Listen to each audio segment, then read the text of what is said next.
Magandang buhay! Gumawa ako ng potato balls. Ayan.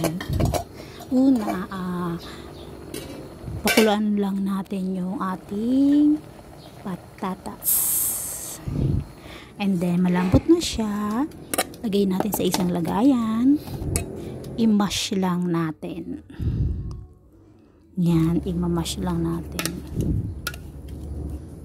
And then, lagyan natin siya ng butter, salt, pepper, and then asin. And then, lagyan natin siya ng flour na konti. And then, boil na natin siya. Parang bilog. Ilagay natin yung cheese sa loob.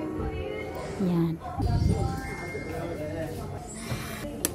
And then, mag-ano tayo ng isang itlog.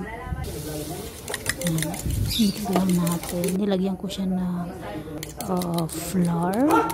Tunawin lang natin na maigi yung flour.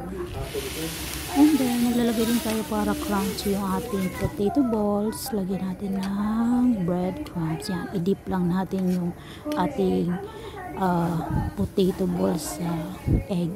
And then, i-coat natin ng ating breadcrumbs. Ayan, ulitin lang natin yun ng ayan.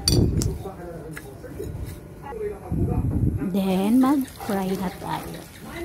Ayan, hintay lang natin na mag-brown yung ating hot potato balls. And then, ayan na, okay, naluto na siya. Thank you for watching.